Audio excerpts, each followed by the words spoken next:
Congress party senior నాయకులు అధికారంలోకి రాకముందు చాలా యాక్టివ్గా కనిపించారు, కానీ అధికారం వచ్చిన తర్వాత కొంత డల్ అయినట్టు అనిపిస్తున్నది.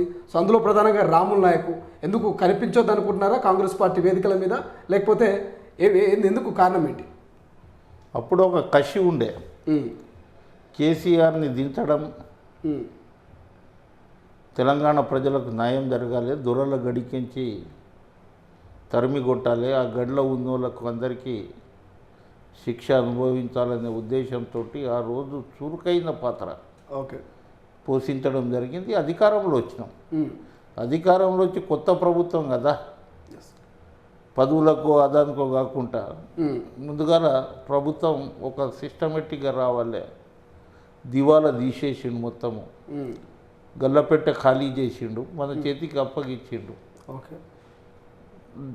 డైనామిక్ ముఖ్యమంత్రి గారు, తర్వాత ఫైనాన్స్ మినిస్టర్ గారు, మంత్రులు అందరూ కలిసి కష్టపడుతున్నారు. వాళ్ళు కష్టం చేస్తారు కదా, ఉదాహరణకు అన్ని విధాలుగా ఇది చేస్తున్నాం, ఎప్పుడో వాళ్ళు వెంబడే ఇది చేస్తున్నాం. కానీ ఇవాళ గాంధీ భవన్ కంటే కొంత ఇది ఏంటంటే ఇప్పుడు పార్లమెంట్ ఎన్నికలు ఉన్నాయి. ఆ రోజులలో కాంగ్రెస్ పార్టీకి గిరిజనులు బ్రహ్మాండమైన ఓట్లు వేసి దాదాపు 40-45 సీట్ల మీద లంబాడాలు గెలిపించారు.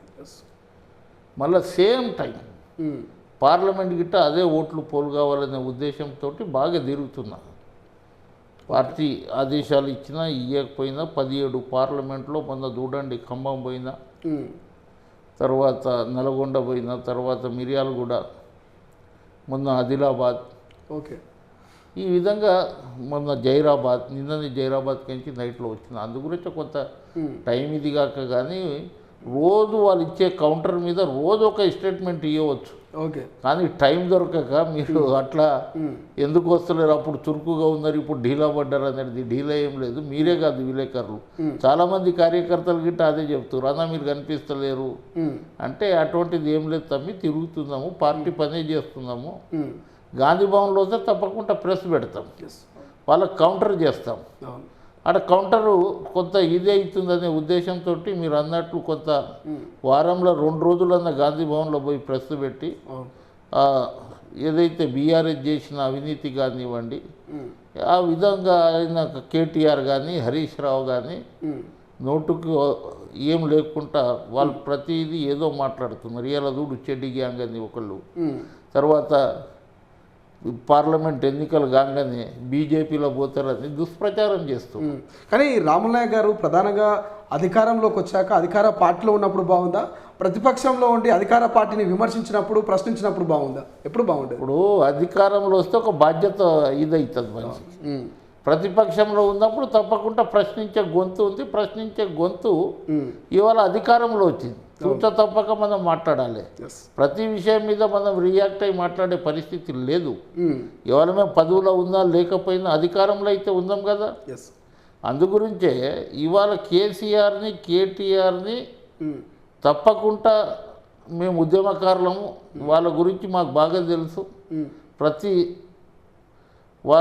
వారి గురించి ప్రతి అంశం మాకు బాగా తెలుసు, వాళ్ళు ఎంత ఇది చేస్తారు అనేది దాని మీదనే మనం మాట్లాడాలనుకుందాం. ఈ పార్లమెంట్ ఎన్నికలు అయిన తర్వాత ఇంకా ప్రజలు గుణపాఠం చెప్తారు. 0 వచ్చిన ఒక సీట్ గిట్ట గెలిచే అవకాశాలు లేవు. అందుగురించే ఫస్ట్ భారతీయ జనతా పార్టీలో విలీనం అయ్యేది బీఆర్ఎస్ పార్టీ. బీఆర్ఎస్ పార్టీ ఇప్పుడు టీఆర్ఎస్ అంటుంది. ఇంకా కొన్ని రోజులైన తర్వాత బీజేపీలో విలీనమైన తర్వాత తండ్రి, కొడుకు, బిడ్డ, అల్లుడు వీఆర్ఎస్ తీసుకోవాల్సిన అవసరం ఉంటుంది. వీఆర్ఎస్ అంటే ఇది కొత్తగా voluntary retirement. VRS TRS VRS ఈ విధంగా వాళ్ళు చేసుకుంటారు. వాళ్ళకి గిట్ట తెలుసు. ఇక్కడ మాకు ప్రజలు నమ్మిర్రు, 10 సంవత్సరాలు మేము ఇది చేసుకుందాం, దోచుకుందాం, దంచుకుందాం, జేబు నింపుకుందాం, ఈ విధంగా మాకు అది అయిపోయింది అనే ఉద్దేశంతో లండనో దుబాయో ఒక్కొక్కరు ఒక్కొక్క స్థాయి ఏది చూసుకుంటున్నారు. ఇండియాలో ఉంటే మనకి ఇది కాదు, అందుగురించే విదేశాలలో పారిపోవాలనే ఉద్దేశం వారికి ఉంది. ఆ కార్యకర్తలు గిట్ట ఇవాళ చూడండి ఎమ్మెల్యే లైన్ కడుతున్నారు.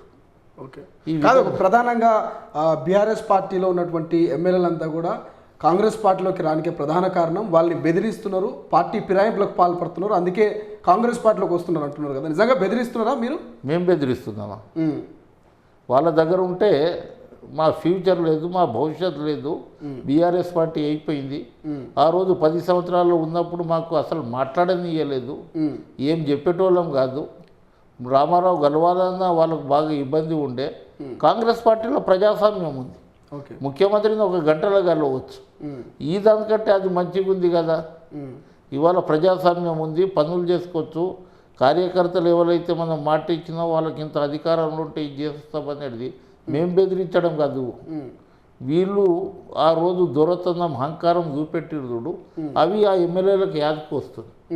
అందు గురించే వాళ్ళు ఏం చేస్తారంటే ఇక్కడ ఉండవద్దు, మేము బెదిరించడం ఏముంటుందండి. కానీ అవినీతి అక్రమాలకు పాల్పడుతున్నారంటూ వాళ్ళ ఇల్లీగల్ భవనాలని కూల్చివేయడం, లేకపోతే ఇతర చోట వాళ్ళ మీద కేసులు పెట్టించడం లాంటివి బెదిరింపులకు పాల్పడుతున్నారు. అందుకే వాళ్ళు కాంగ్రెస్ పార్టీలో సేఫ్ జోన్లోకి వెళ్తున్నారు అనేది బయట నడుస్తున్న ప్రచారం. బెదిరింపులకు మేమెందుకు పాల్పడతాం?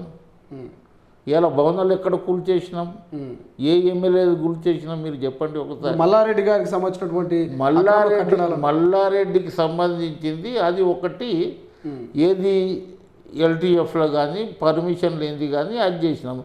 తర్వాత ఏ ఎమ్మెల్యేలు వాళ్ళకు 30 మంది ఎమ్మెల్యేలు ఉన్నారు, ఏ ఎమ్మెల్యే కూల్చేసినాం చెప్పండి. ఒక మల్లారెడ్డికి కూల్చగానే మల్లారెడ్డికి భయభ్రాంతులు చేసి ఫస్ట్ మల్లారెడ్డే రావాలి కదా.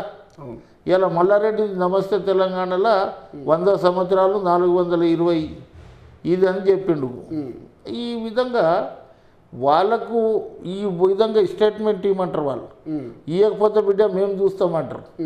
అటు కక్కలేక ఇటు మింగలేక ఏం చేయాలో అర్థం కాక ఇదవుతురు వాళ్ళు. అందు గురించే ఇవాళ కాంగ్రెస్ పార్టీ వైపు చూస్తురు. మాకు ఎవరిని పిలిచే అవసరం లేదు, వాళ్ళే వచ్చి మేము పని చేస్తామనే పద్ధతిలో ఉన్నప్పుడు ప్రజాస్వామ్యంలో అందరూ రావాలి, పని చేయాలి అనే ఉద్దేశం మాకుంది. కాదు మేము ఎవరిని భయపెట్టి